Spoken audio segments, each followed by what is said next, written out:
You're weak because you talk too much. And that's why you're losing. You think you're being real, transparent, honest. No, you're being predictable. Easy to read, easy to control, easy to replace. While you're busy telling people your plans, your enemies are rewriting them. This video is not for everyone. It's for people tired of being overlooked, used, misunderstood, dismissed. It's for the ones who are ready to stop talking and start dominating. Because by the end of this video, you'll understand why the ones who speak last win first. Everyone's performing now. Everyone's on stage, constantly announcing, explaining, broadcasting. They want validation, attention, applause. They confuse exposure for power. But power doesn't expose itself. It hides in silence. You ever noticed who talks the most in meetings? The ones trying to prove something. The ones trying to look smart. The ones trying to matter. But the one with real influence, they speak once, and the room shifts. Machiavelli lived in a time when careless words got you exiled or executed. You lose promotions, opportunities, leverage. Same principle, different consequence. Men in general judge more by the eye than by the hand, he said. Translation: people judge your image, not your impact. And silence controls that image better than any explanation ever will. You want respect? You want power? Stop talking so much. Words are expensive. Every sentence you speak costs something. You might not feel it now, but every time you explain, defend, or reveal your next move, you lose positioning. Here's what talking too much gets you. 1. You trap yourself. Declare your goals too soon. Now you're chained to them. Pivot later, and people call you inconsistent. You didn't change your mind. You just lost control of the narrative. 2. You give away the blueprint. You talk, people listen. And the clever ones, yeah, they're mapping your thought process. Now they know how to counter you, manipulate you, and stay 5 steps ahead.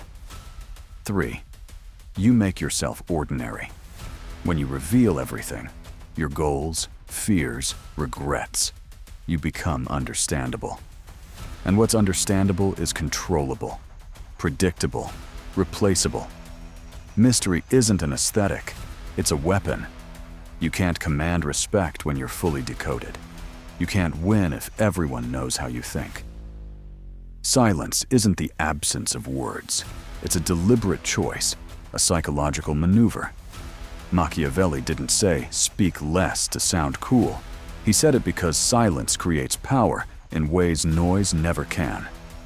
Here are the 3 types of silence you must master. 1. Information gathering silence. In a world where everyone overshares, the quiet one becomes a vacuum for intelligence. Stay quiet, and they'll give you everything. Their insecurities, their intentions, their blind spots. They can't help it. The human brain hates silence. It rushes to fill the void. The less you say, the more they expose. You're not playing chess. You're watching your opponent play against himself. Toe. Authority-building silence. Real power doesn't need to be loud. It doesn't even need to justify itself. The loudest person in the room is rarely the one in charge. They're just the one trying the hardest to be taken seriously. The person who speaks slowly, carefully, and rarely. That's the person people lean in for. That's the one they remember. Your words should be rare. And when they come, they should land like a hammer. 3. Ambiguity, preserving silence. Uncertainty terrifies people. Use that. Don't clarify your intentions. Let them guess. Make them work to interpret your moves. This is how Machiavellian leaders lead multiple factions, each believing he's on their side. It's not lying, it's keeping your options open. Let others lock themselves into clarity. You stay fluid, untouchable. Modern society tells you transparency is strength. But they forgot to mention, clarity can also be a cage. When you say everything you're feeling, thinking, planning, you're not being brave. You're being predictable.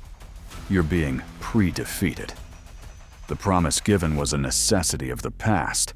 The word broken is a necessity of the present. Machiavelli said that. In other words, say less now, so you don't have to betray yourself later. We live in an era where people show receipts for their thoughts. But strategy doesn't owe you a press release. You want to be powerful? Start treating information like currency. Give it only when it buys you something real. Let's talk psychology.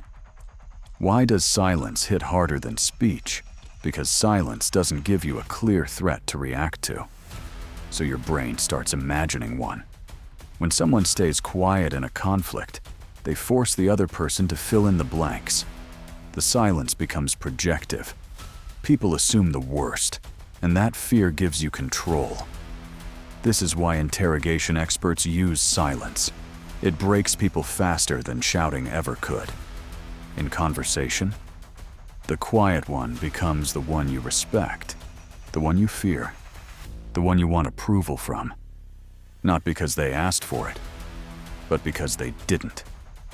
How do you actually apply this? 1. In meetings, speak last. Let everyone reveal their hand. Then deliver one precise insight that makes them rethink everything. 2. In arguments, don't react. Don't defend. Just listen. Let them unravel. The less you say, the more in control you appear. 3. In negotiations, ask your question. Then shut up. Let them sit in discomfort. The one who breaks the silence first loses leverage. 4. In leadership, state your vision. Make decisions. Don't explain every detail. Let people wonder how you think. 5. On social media, don't post everything. Don't overshare your goals. Let your results arrive unannounced and undeniable. Silence isn't passive, it's precision. Machiavelli understood something most people still don't. Silence isn't passive, it's tactical. In a world where one wrong word could get you exiled, or worse, he chose silence over speeches, observation over expression, and it worked. Men judge more by the eye than by the hand. Meaning, what you project matters more than what you say.